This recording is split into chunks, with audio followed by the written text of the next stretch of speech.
창세기 38장 말씀입니다.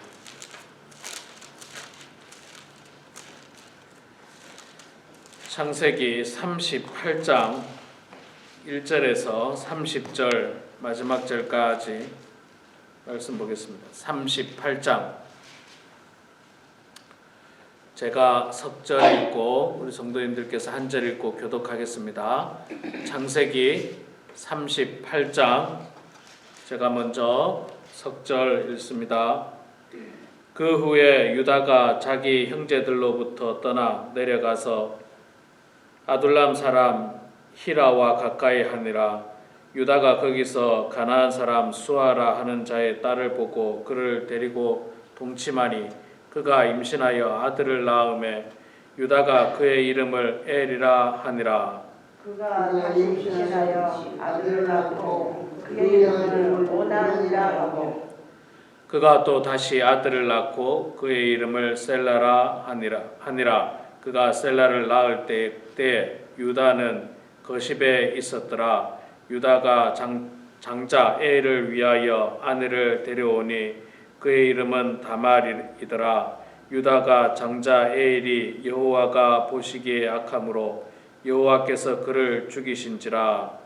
유다가 오난에게 이르되 네 형수에게로 돌아가서 남편의 아우된 본문을 향하여 내 형을 위하여 씨가 있게 하라.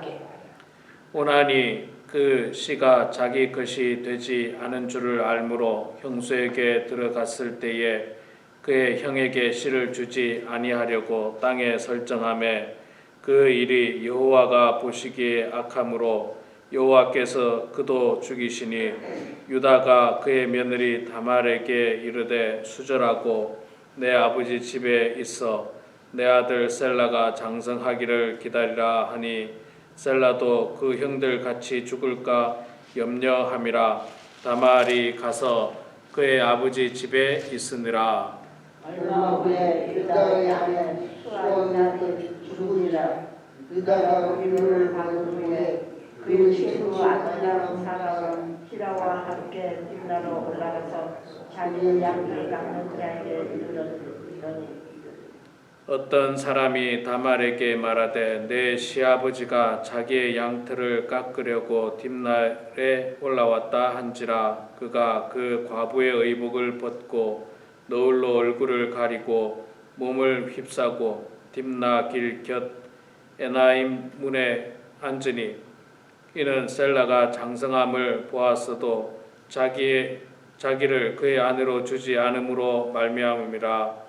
그가 얼굴을 가리었으므로 유다가 그를 보고 창녀로 여겨 길 곁으로 그에게 나아가 이르되 청하건대 나로 내게 들어가게 하라 하니 그의 며느리인 줄을 알지 못할지니라. 그가 이르되 당신이 무엇을 주고 내게 들어오려느냐. 유다가 이르되 내가 내 떼에서 염소 새끼를 주리라. 그가 이르되 당신이 그것을 줄 때까지 담보물을 주겠느냐. 유다가 이르되 무슨 담보물을 내게 주랴. 그가 이르되 당신의 도장과 그 끈과 당신의 손에 있는 지팡이로 하라. 유다가 그것을 그에게 주고 그에게로 들어갔더니 그가 유다로 말미암아 임신하였더라. 그가 일어나 떠나가서 그 너울을 벗고 과부의 의복을 도로 입으니라.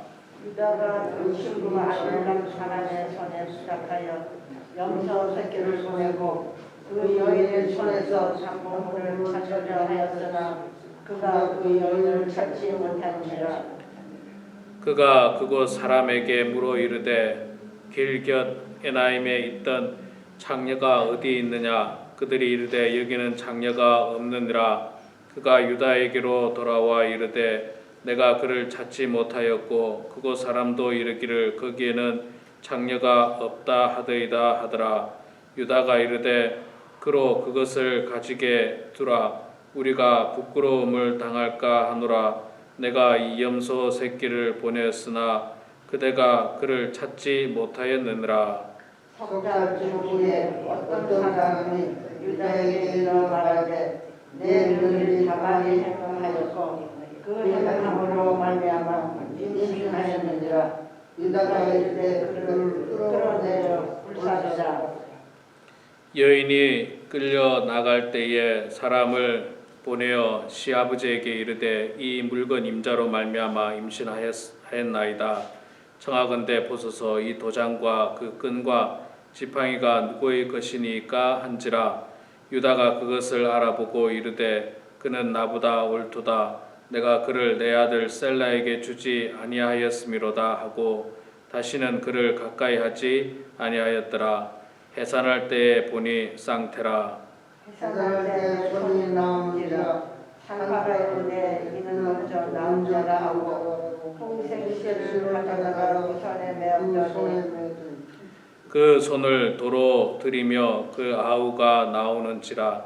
산파가 이르되 내가 어찌하여 터뜨리고 나오느냐 하였으므로 그 이름을 베레스라 불렀고 그의 형 곧 손에 홍색 실이 있는 자가 뒤에 나오니 그의 이름을 세라라 불렀더라. 아멘. 예, 오늘 또 이 아침에 나오신 여러분 모두 축복하고 환영합니다.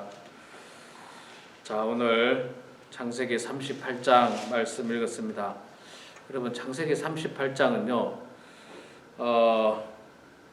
뭔가 조금 이상한 느낌이 드는 본문이에요. 왜 그러냐면, 여러분, 37장 마지막 절을 보면, 이 요셉의 이야기잖아요. 37장 마지막에 뭐라고 되어 있습니까? 그 미디안 사람들이 그를 애굽에서 바로의 신하 친위대장 보디발에게 팔았더라. 요셉의 이야기로 끝이 나요. 보디발에게 팔았더라. 39장 1절 보세요. 39장 1절 보면 요셉이 이끌려 애굽에 내려가매 바로의 신하 친위대장 애굽 사람 보디발이 그를 그리로 데려간 이스마엘 사람의 손에서 요셉을 사니라. 그러니까 37장에서 39장이 싹 연결되는 거예요. 그대로 연결되는데 느닷없이 38장에 유다 이야기가 나와요. 유다 이야기. 그리고 37장, 39장부터 50장 이르기까지 요셉 이야기가 계속 나오거든요. 그러니까 요셉 이야기가 37장에서 50장까지 계속 이어지는데 중간에 38장이 갑자기 유다 이야기가 탁 나옵니다. 갑자기 유다 이야기가 나와요. 여러분, 요셉이 참 훌륭하죠. 요셉이 훌륭하고 우리가 성경을 알고 있습니다만은 요셉으로 말미암아서 나중에 이스라엘 백성들이 애굽에 안전하게 거주하게 되죠. 그리고 애굽에 거주하면서 민족을 이룹니다. 그때 출애굽할 때 이스라엘 백성들이 장정만 60만이잖아요. 그러니까 출애굽 직전에 애굽에 있을 때 어마어마한 사람으로 불어나요. 원래는 누가 갔습니까? 애굽에 야곱의 자녀들이 애굽으로 이주했잖아요.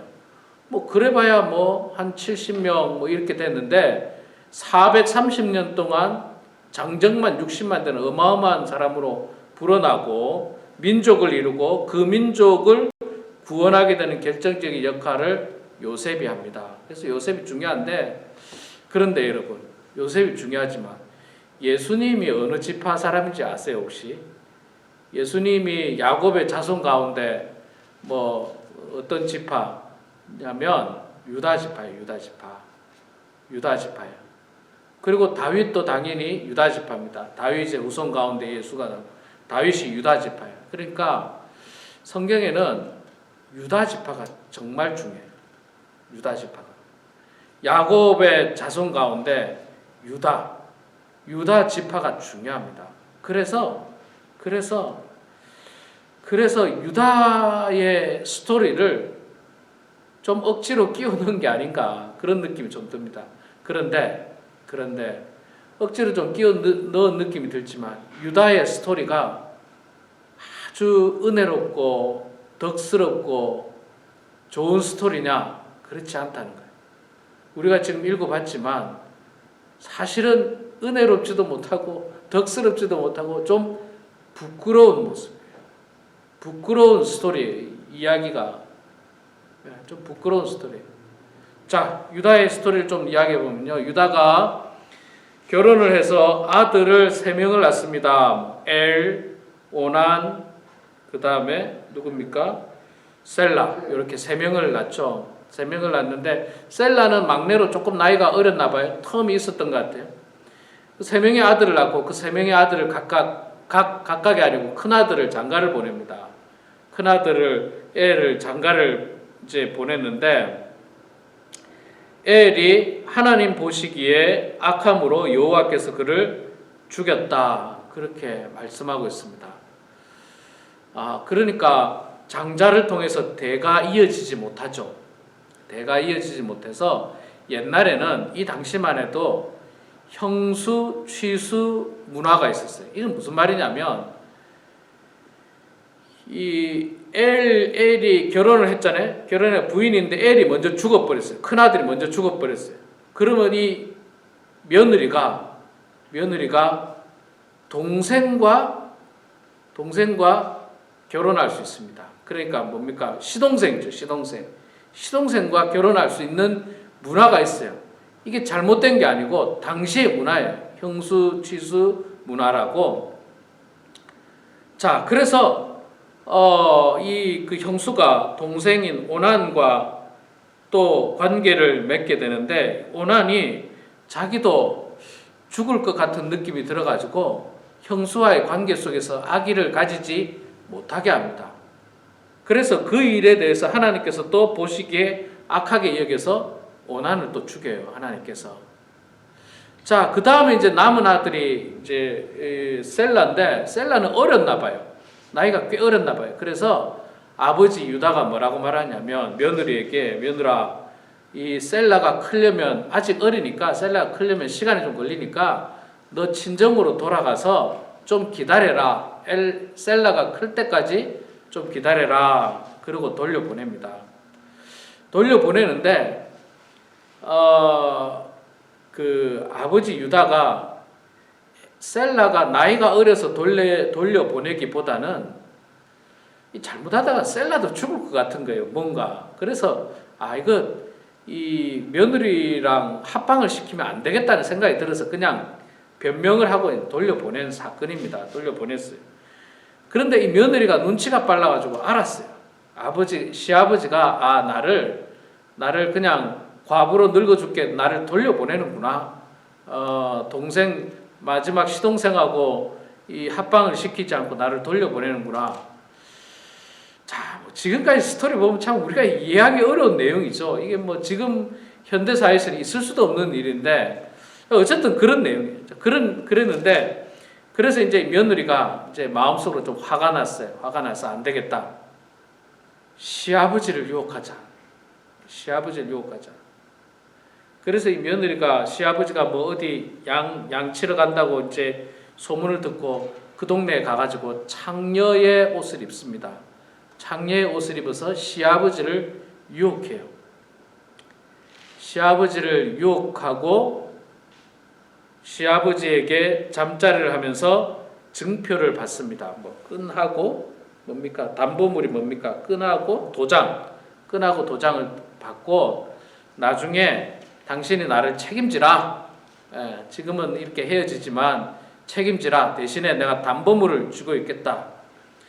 그래서 이제 유다가 나중에 그 여인을 찾으려고 며느리인지도 몰랐어요. 참 그럴 수 있는지 모르겠는데 며느리인지 모르고 합방을 하게 됩니다. 그리고 나중에 그 여인을 찾으러 가니까 그 동네는 그런 여인이 없고 창녀가 없다는 거예요. 그래서 뭐 없었던 일로 이제 생각을 하는데 소문을 듣자니까 며느리가 아기를 가졌다는 소문이 들리네요. 근데 그 아기가 누구 아기입니까?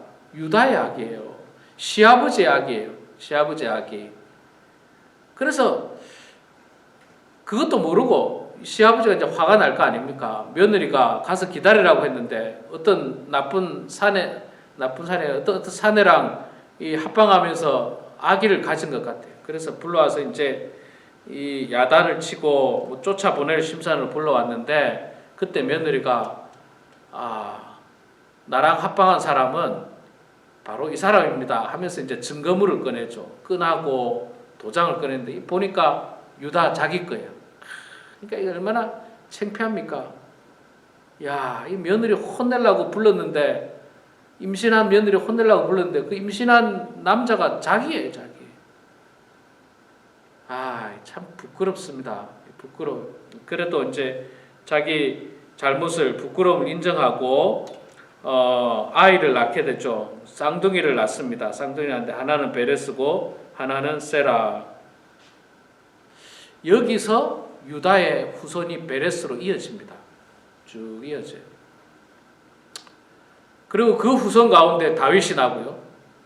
그 후손 가운데 예수님이 납니다. 그러니까 이게 사실 여러분 이런 스토리는 좀 숨기고 싶지 않습니까? 만약에 여러분들의 조상 중에 이런 분이 계신다. 숨기고 싶잖아요. 시아버지하고 며느리 사이에서 아이가 태어나고 우리 예를 들어 우리 조상은 시아버지하고 며느리 사이에서 태어난 게 우리 조상입니다. 이거 누가 말하고 싶겠어요? 이거 숨기고 싶은데 그런데 성경을 보면요. 참 보면 허물조차도 부끄러운 것조차도 별로 숨기는 게 없어요. 보니까 숨기는 게 없어요. 못한 건 못한 대로 잘한 건 잘한 대로.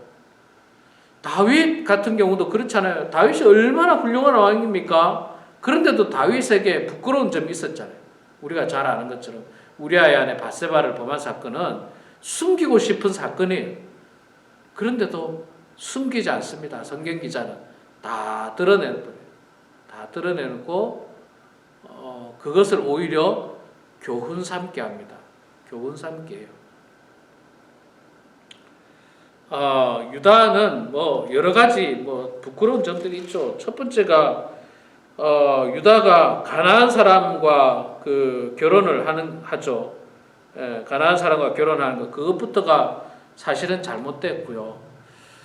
또 당시 형수 취수 문화가 있다면 정상적으로 막내 셀라에게까지 형수가 합방하도록 하는 게 당시 문화로는 맞는 겁니다. 그러나 셋째 아들까지 죽을까 싶어서 그 며느리에게 그렇게 하지 않은 것 그것도 어떻게 보면 좋은 모습은 아닙니다.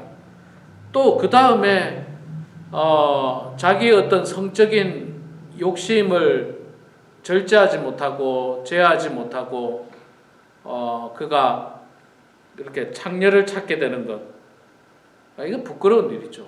이것도 부끄러운 일이죠. 참 부끄러운 모습들이 많이 있습니다. 그런데 하나님께서는요 이렇게 부끄러운 모습 가운데서도 언약의 약속을 이어가시는 것을 볼 수 있습니다. 부끄러운 모습 속에서도. 제가 지난 주일에도 설교를 했는데 있잖아요. 하나님은 정말로 자비와 긍휼이 크신 분이에요. 므낫세 왕이 그렇게 악한 왕이었는데 그렇게 나쁜 왕이었는데도 불구하고 진심으로 회개하니까요.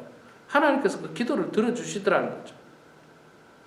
우리도 유다만큼이나 허물이 많고 부끄러움이 많고 숨기고 싶은 과거가 많고 또 남이 좀 몰랐으면 하는 부끄러운 게 있고 죄가 있고 그냥 우리는 정말 자격이 없는 사람들이에요. 자격이 없는 사람들이에요. 그런데 하나님께서 우리를 그렇게 자격이 없고 부끄럽고 죄 많은 우리를 여전히 사랑해 주시고 약속의 후손으로 우리를 삼아 주신다는 거예요. 유다를 그렇게 삼아 주신 것처럼. 이게 은혜인 거예요. 이게 은혜인 거예요. 유다를 통해서 훌륭한 점을 발견할 수가 없어요. 지난 주일날 봤던 므낫세 왕을 통해서 그 왕이 얼마나 악한 왕이었습니까? 얼마나 나라를 엉망으로 만들었습니까? 그래도 하나님은 회개하니까 다 받아주세요. 다 받아주세요. 유다도 다행인 것 중에 하나는요, 이 며느리가 끈과 도장을 가졌을 때 인정했다는 거예요. 그거 잡아뗄 수도 있잖아요. 저거 내 거 아니다. 도장하고 끈 저거 누구 거냐? 나 내 거 아니다. 이렇게 잡아뗄 수도 있지만 그러진 않았어요. 적어도 그러진 않았어요. 자기 죄를 인정하고 자기의 부끄러움을 알았어요. 26절에 나오죠. 유다가 그것을 알아보고 이르되 그는 나보다 옳도다. 내가 그를 내 아들 셀라에게 주지 아니하였음이로다 하고 다시는 그를 가까이 하지 아니하였더라. 이제 며느리를 다시는 아내로 삼거나 그렇게 하지는 않았어요. 자기의 잘못을 인정하는 거죠. 우리도 저는 똑같다고 생각합니다. 우리도 되돌아보면 약속의 후손으로 또 하나님의 자녀로 칭함을 받기에 우리는 전혀 자격이 없어요. 너무 부족해요. 너무 부끄러운 게 많아요. 너무 죄도 많아요. 정말 누가 내 죄를 탈탈 털어버리면 너무 부끄러워서 말할 수조차 없는 그런 나를 하나님께서 여전히 사랑해 주시고 하나님께서 여전히 나를 품어주시고 약속의 후손으로 삼아주시고 하나님의 자녀로 삼아주시고 주님의 몸된 교회의 성도로 삼아주시고 일꾼으로 삼아주시고 이 모든 것들이 하나님의 은혜입니다. 그리고 그 약속을 하나님은 끝까지 신실하게 지켜나가십니다. 우리가 잘 알고 있는 것처럼 유다를 통해서 그 후손들이 복을 받고 그 후손을 통해서 다윗이 나고요. 그 후손을 통해서 장차 이 땅을 구원할 예수 그리스도께서 태어나시게 되는 것입니다. 여러분 오늘 이 말씀을 기억하시면서요. 우리에게 있는 많은 허물들 늘 인정하고 그래서 하나님 앞에 회개 기도하고 또 그런 나를 여전히 사랑해 주시고 품어 주시고 또 하나님의 자녀로 삼아 주신 것에 대해서 감사하면서 그 은혜의 영광 올려드리는 우리 모두가 되길 주 이름으로 축원합니다. 기도하겠습니다. 고맙고 감사하신 여호와 아버지 하나님 은혜를 감사드립니다. 정말로 부족하고 죄 많은 저희들을 사랑해 주시고 하나님의 자녀로 삼아 주셔서 오늘도 이렇게 거룩한 주님의 전에 나와서 말씀을 보고 찬양을 하게 하심을 주여 감사합니다. 아버지 하나님 저희들 참으로 다른 사람들은 알지 못하지만 우리 자신이 우리의 모습을 되돌아볼 때 얼마나 부끄럽고 죄가 많고 허물이 많은지 모릅니다. 그러나 그럼에도 불구하고 하나님은 우리를 사랑해 주시고 품어 주시고 용서해 주시고 하나님의 자녀로 저희들을 삼아 주시니 정말 감사합니다. 아버지 하나님 우리가 하나님의 그 은혜를 결단코 잊지 않도록 도와주시고 날마다 감사하는 저희들 되게 해주시고 그 은혜 보답하기 위하여 남은 여생 정말 부끄럽지 않는 인생을 살게 해주시고 죄짓지 않는 인생 살게 해주시고 또 너그러운 마음으로 긍휼과 자비를 갖는 저희들 다 될 수 있도록 하나님 아버지 도와주시옵소서. 우리 범원 한인교회를 주님께서 축복하여 주셔서 정말로 하나님의 은혜 가운데 우리 교회를 부흥케 하시고 성도들이 늘어나게 해주시고 모든 은혜 가운데 우리 교회가 나아가게 하시니 주여 감사합니다. 하나님이 주신 이 축복 저희들 감사함으로 받게 해주시고 흐트러뜨리지 않도록 도와주시고 귀하게 잘 이어나갈 수 있도록 하나님 아버지 도와주시옵소서. 연로하신 우리 성도님들 건강 지켜주시고 이 땅에 살 동안 정말 건강한 몸으로 하나님께 영광 올려드리는 우리의 삶이 되게 하여 주시옵소서. 아버지 하나님 시간에도 겸손한 마음으로 주님 전에 나와서 기도하는 우리의 기도를 주님 들어주시고 응답해 주셔서 하나님의 뜻 가운데 모든 일들이 이루어지는 놀라운 역사가 있게 하여 주시옵소서. 감사드리며 살아계신 예수님의 이름으로 기도드리옵나이다. 아멘.